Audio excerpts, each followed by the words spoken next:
Hello friends, welcome to my channel. હું ભાવના લદાવાલા આજે તમારા માટે લાવી છું બટાકાની વેફર.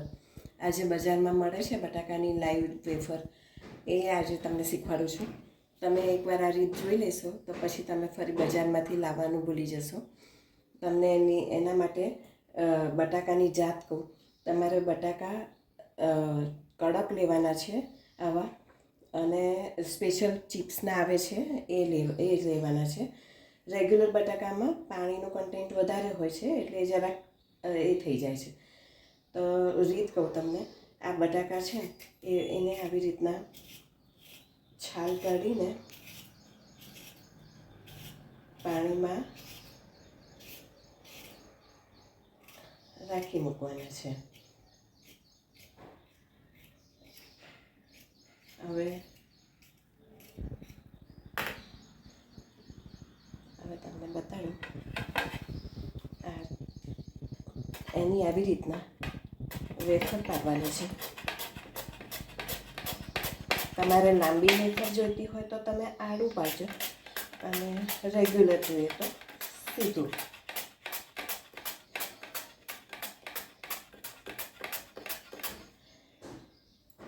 આવી રીતના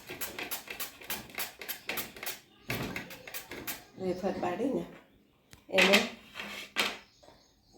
ધોવાની કે કશું નથી, ડાયરેક્ટ જ એ કરવાની છે. મેં તેલ ગરમ કરવા મૂકી દીધું છે, અને 2 ચમચી મીઠું લઈને 1 ચમચી મીઠું લઈને એમાં 2 ચમચી જેટલું પાણી નાખવાનું છે, અને એને આવી રીતના ઓગાળી દેવાની છે મીઠાને.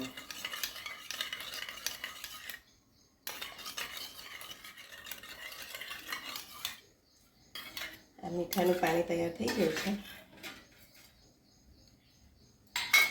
હવે આપણે આ જે વેફર પાડી છે એને તેલ ગરમ બરાબર થઈ જાય એટલે એને આવી રીતના એક એક નાખી દેવાની છે.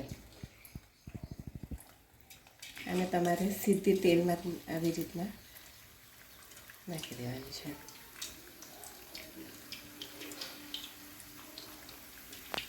આ વેફર નાખ્યા પછી 1 મિનિટ પછી એમાં આ મીઠાવાળું પાણી જે બનાવ્યું છે એ નાખવાનું છે. મીઠાવાળું પાણી સેજ સાચવીને નાખજો, કારણ કે પાણી એ થશે. આ મીઠાનું પાણી નાખ્યું એટલે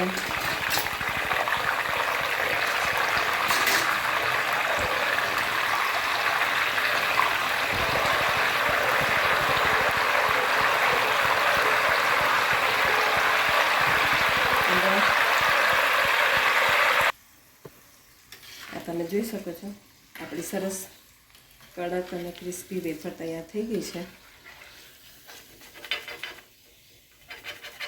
આમાં તમે ઉપરથી મીઠું નાખશો તો બરાબર ભળશે નહીં, એટલે આવી રીતના પાણીમાં નાખીને મીઠું નાખશો તો સરસ તેલ એબ્સોર્બ કરી લેશે. હવે એને આવી રીતના ટીશ્યુ પેપરમાં કાઢી નાખવાની છે. હું આવી રીતના બધી જ વેફર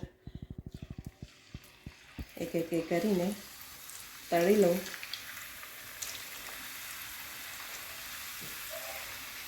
પછી તમને બતાવું કે કેટલી કડક અને સરસ વેફર થઈ જાય છે, બજાર જેવી જ. અને આને જરાય વાર નથી લાગતી.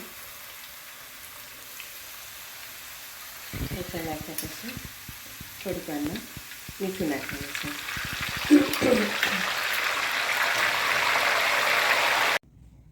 બસ 4 જ બટાકામાં આપણી આટલી સરસ કડક અને ક્રિસ્પી એવી બટાકાની વેફર તૈયાર થઈ ગઈ છે. અને બહુ જ જલ્દી, લગભગ 10 મિનિટમાં તો તૈયાર થઈ ગઈ છે બધી વેફર.